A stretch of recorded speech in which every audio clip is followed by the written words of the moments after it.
Hello, everybody. How are you doing today? My name is Tony Rizano, and this is episode 259 of the world famous, the University of Love, the best podcast on 1, 2, 3 galaxies.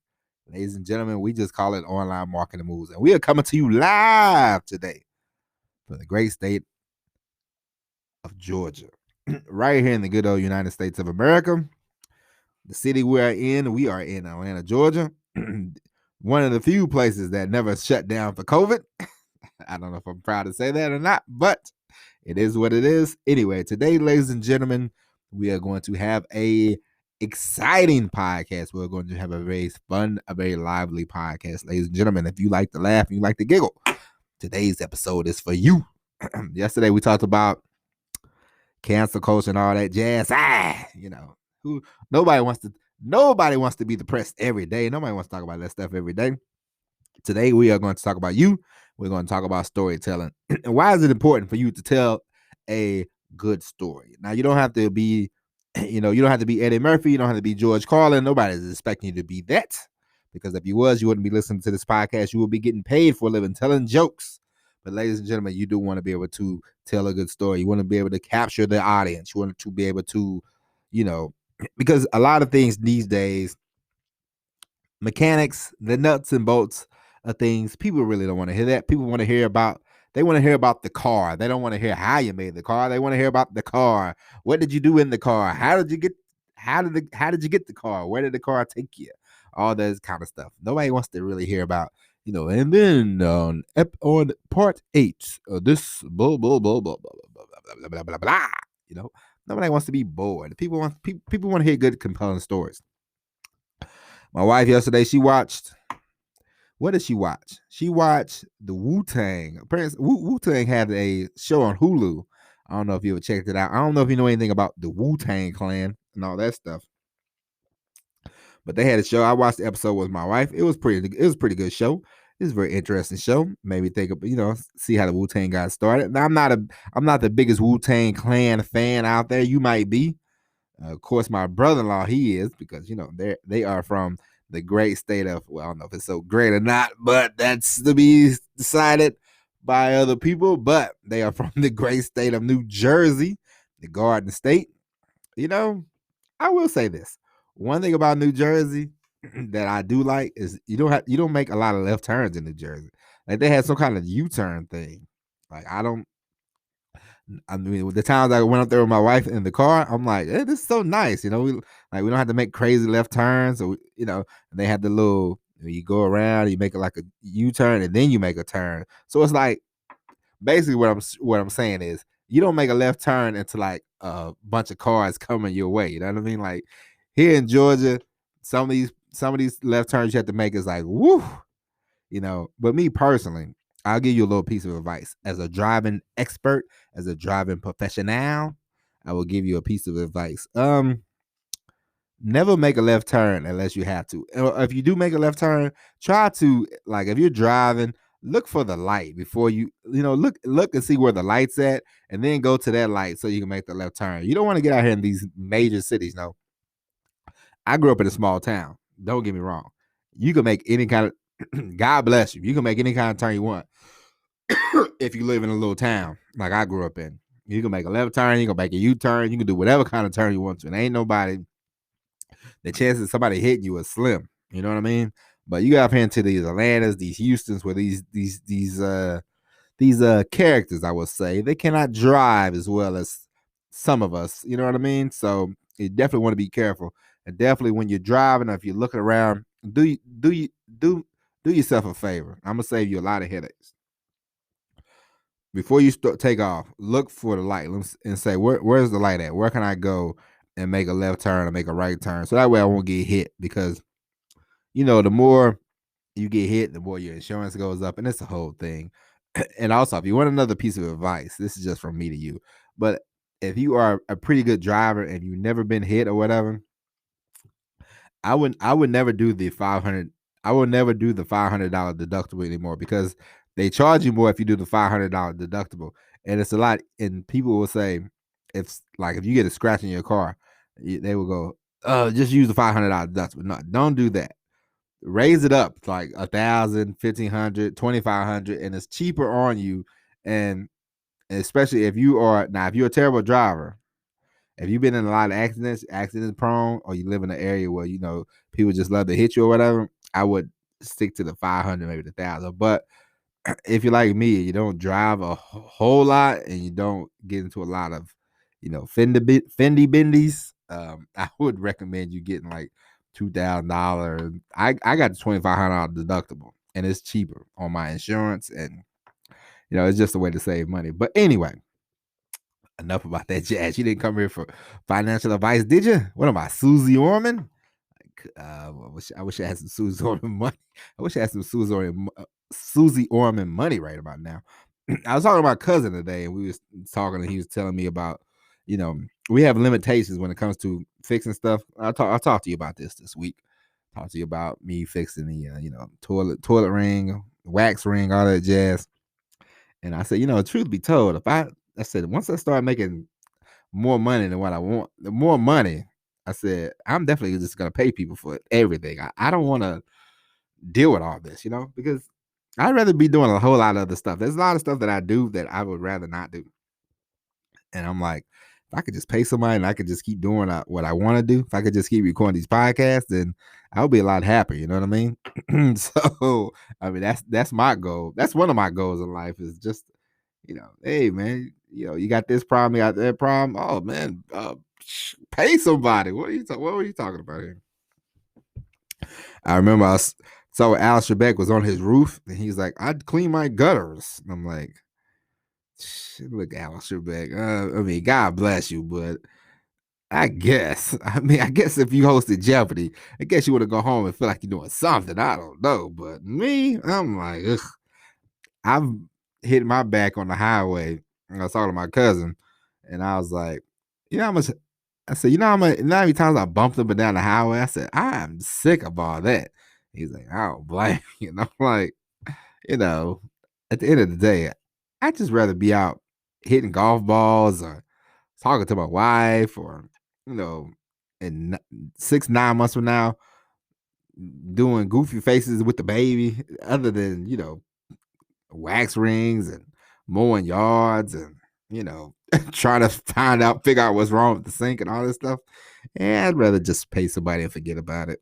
But anyway, ladies and gentlemen, we are here to talk about storytelling. Today's episode is, listen, everybody relax. We're going to have fun today, okay? But in other news, this will have to do with online marketing. Sometimes you have to know your audience, ladies and gentlemen. And what I mean by this is, if you are a football fan, if you are a soccer fan, I saw where one of my, well, I don't know if it's one of my favorites anymore, but Manchester United and some other teams in Europe and some teams in Spain, they were going to join a Super League. They was going to get out of the, I believe the UEFA. I believe they're going to get out of that, and they're going to start a Super League. And a lot of the fans, they started I don't know, protesting, boycott is the right word, but they voiced their displeasure, and now a lot of those teams have bagged back like a crawfish. They have bagged out of that deal, and sometimes you have to know your audience. It does seem. I read an article. I don't really know the ins and outs of it, so I can't really, But most of the time, when these leagues, when these teams think of these ideas, super groups, super teams, super clubs, and all that, most of the time it's out of greed. It's like, come on, man. You are already people are. You have fans. You have these fan base. I'm a Manchester United fan. I like to watch Manchester United when they come on TV. And I used to listen to them on the radio too when I had my satellite radio on the truck. So I would listen to these games, and and I'm a fan, but I'm not like, I'm a Manchester United fan, but I'm in the arena, but I'm not at the lower level. I'm at the tip top.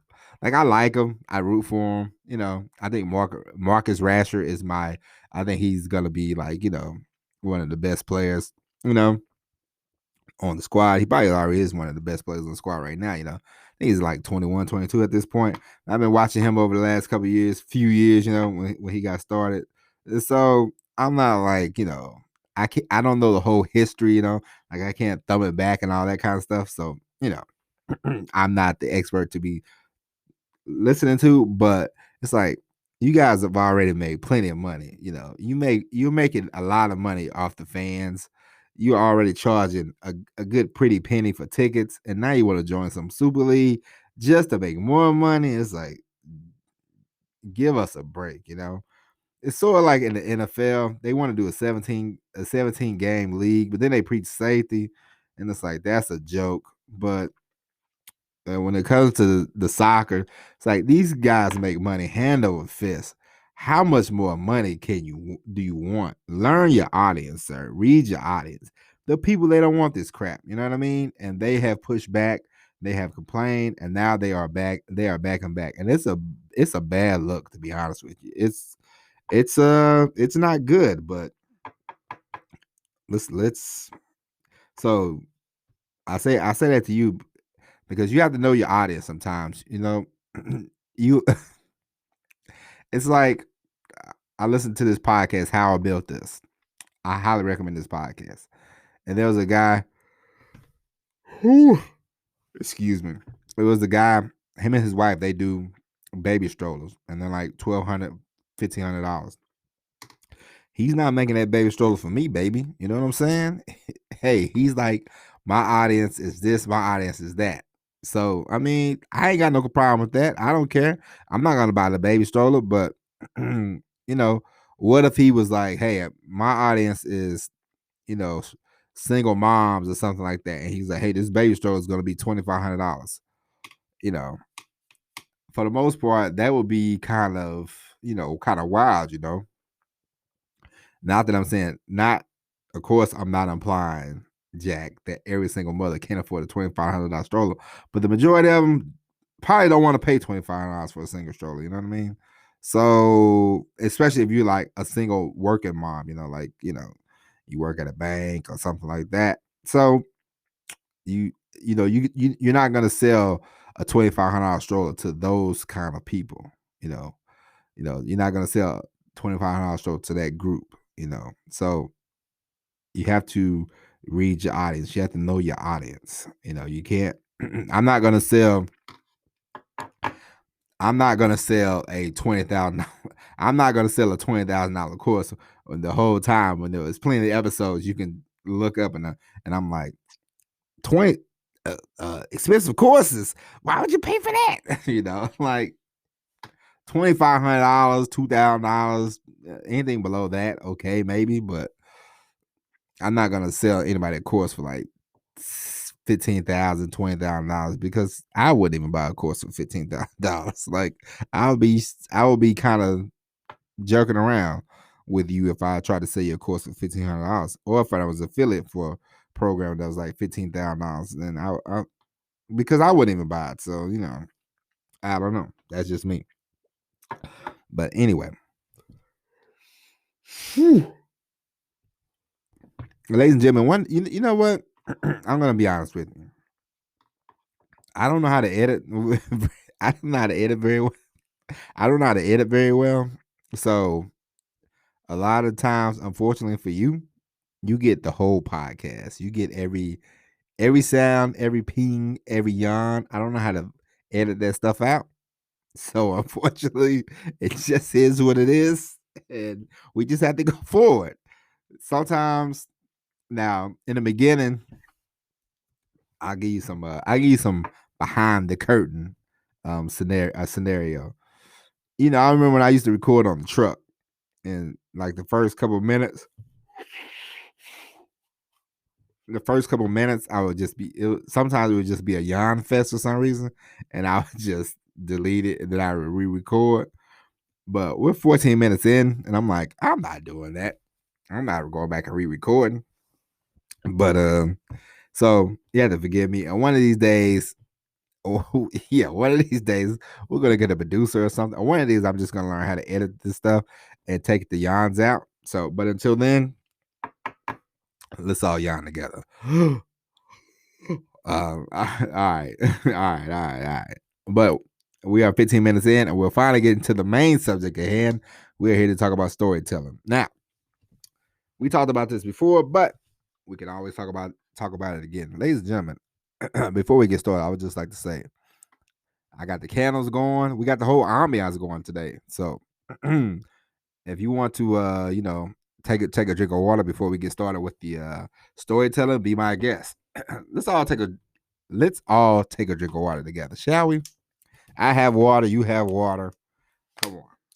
All right, you ready? I told you this is gonna be a fun. I told you this is gonna be a fun-loving podcast today.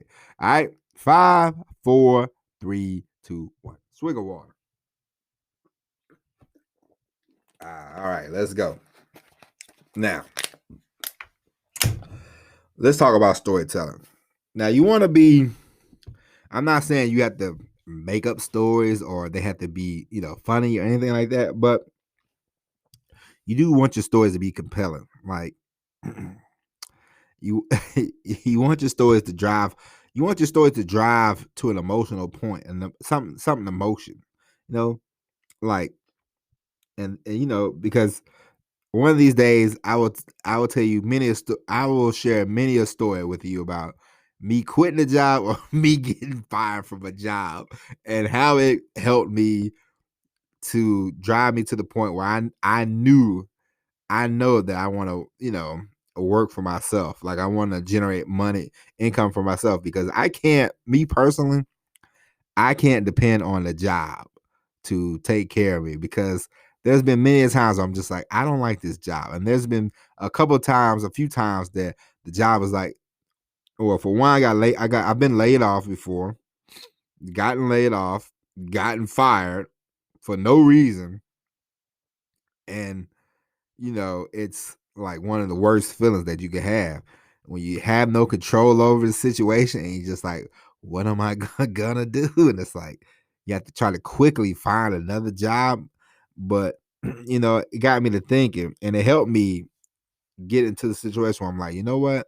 I'm going to start making money on my own. So this way, if something happens to me, like if I get fired from a job, if I lose a job, or one day I just feel like saying, you know what? Enough's enough. I quit. That I could walk away and not have to worry about what's my next check going to come. When's my next, I don't know what I'm going to do with myself. So that is a strong reason why I decided to get started with affiliate marketing and, just trying to figure out the whole starting a business online, making money online. So for me, that was my main, one of my main things. Of course, I wanted to have more time because in the truck driving world, you don't have a lot of time to do much. You'll drive. I used to be over the road for 4 weeks at a time. And then for 4 weeks, they would give you 4 days off. And I'll tell you what, ladies and gentlemen, I don't know about you, but have you ever been gone away from your house for a month and then you come back and they say, hey, you got 4 days? It's like a prison sentence, okay? It's like you got 4 days furlough and then welcome back. And then, on the 4th day, they just blowing your phone up like, hey, we got something for you. We got this load for you. It's very annoying. So I could give you I could give you a whole book of why I decided to start trying to make money online. But that's just me. But when it comes to storytelling, you definitely want to, tell stories like that, and you just want to drive home different points. And I always say, like, if you don't know how to tell a good story, or if you want to learn how to tell a good story, watch different things. Like a good a good a good show I used to watch. Well, a good show that I watched was The Wire. I watched The Wire. Me and my wife, we first started dating. It was a matter of fact, we watched all 5 seasons of The Wire in like 2 weeks. So we was just binge watching, and The Wire told a very good story from front to the end. You know what I mean? Like there was no letdowns. There were no, I can't believe that it got bad this season. It got bad that season. Yeah, one season. All the seasons were good. You know, some were great, some were good, but they were all very solid. You know what I mean? And another show that I watch, and it's completely different show, but Seinfeld. Like I watch Seinfeld, and they have different stories. It's not a continuation of anything. You know what I mean? It's just every week, just great storytelling. And they always, at the end, tied it all up. And boom, next week, new story. And of course, as you well know, as I told you before, I grew up a big wrestling fan, and some of the best storytelling that I've seen happen in wrestling. Actually, like I'll give you an example. Like we have Stone Cold and we have The Rock. Okay, and I remember 1998.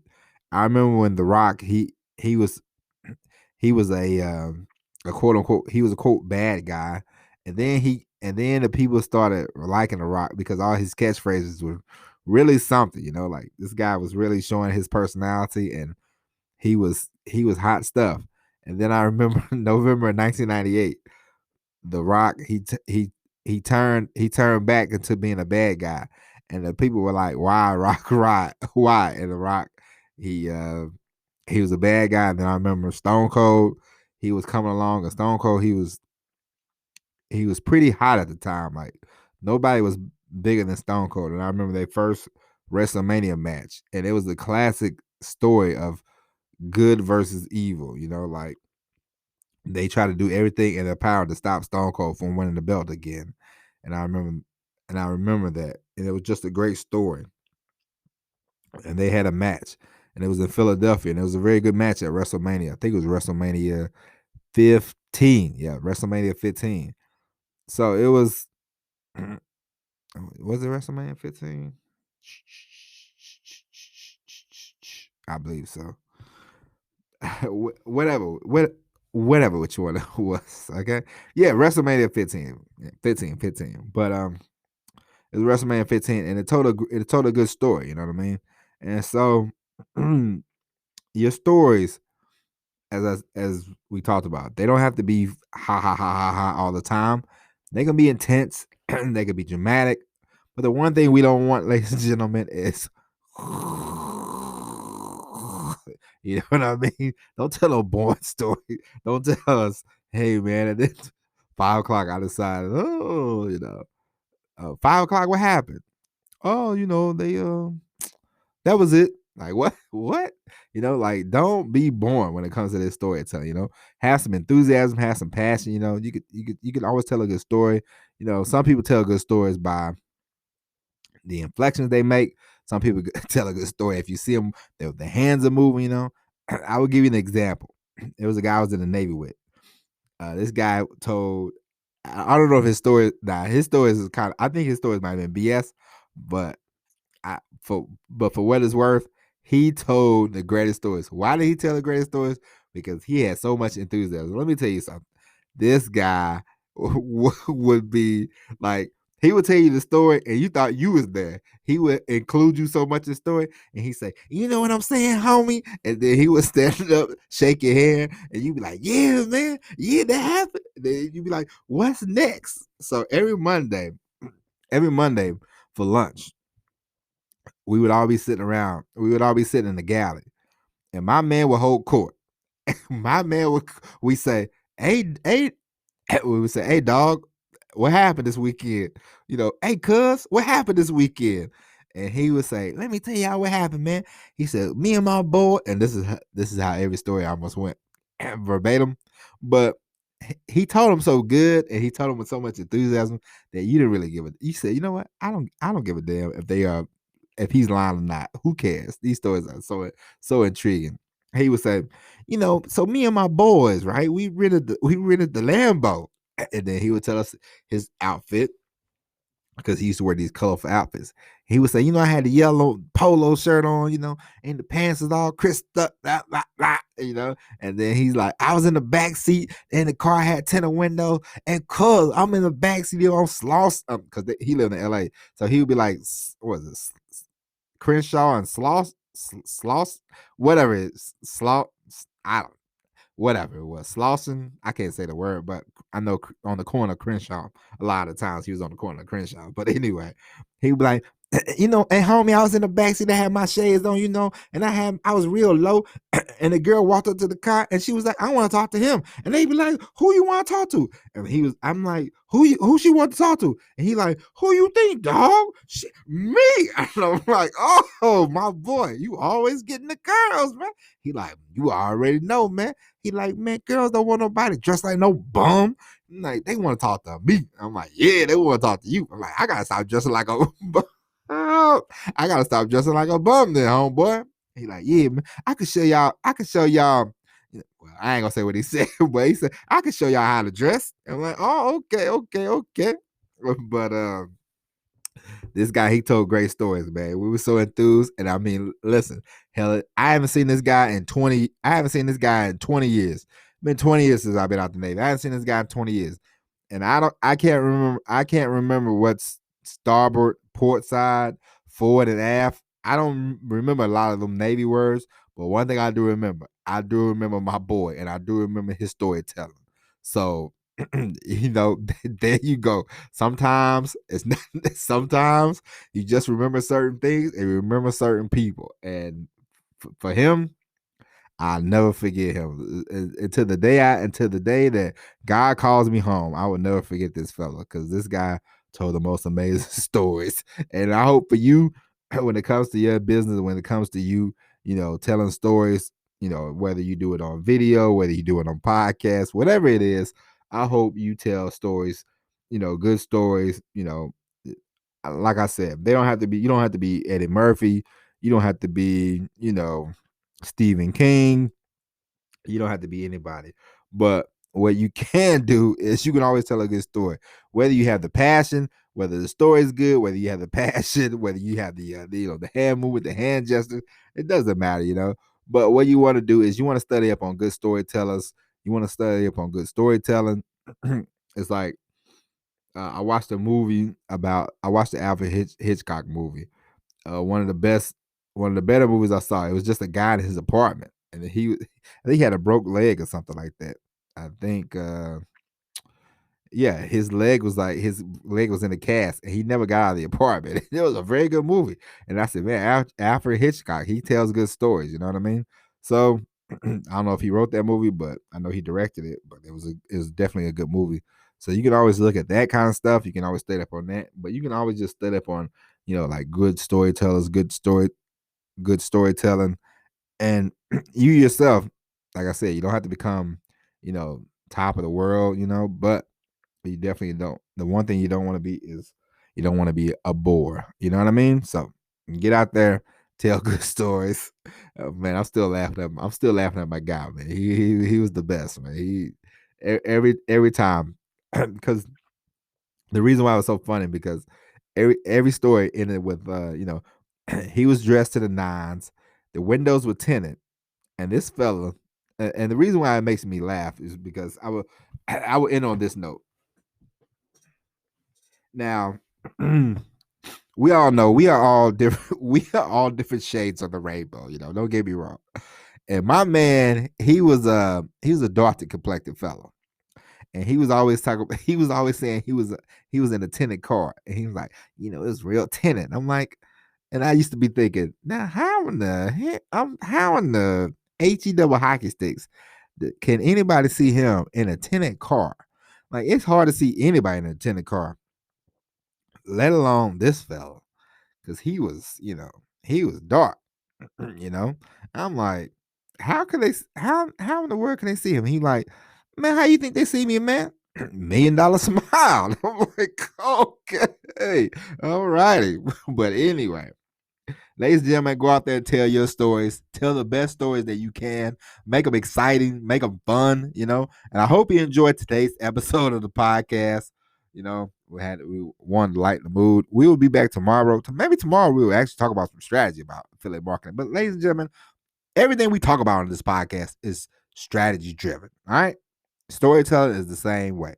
So get out there, tell the best stories you can. We talked about storytelling before, but it always helps to talk about this stuff again. So we will be back tomorrow with an all new episode of Online Marketing Moves. But until then, my name is Tony Rizzano. Thank you for listening. And as always, everybody, peace. And if you haven't already, go to the YouTube channel and subscribe to Tony Rizano. Click and subscribe, and we will see you tomorrow. All right. Peace.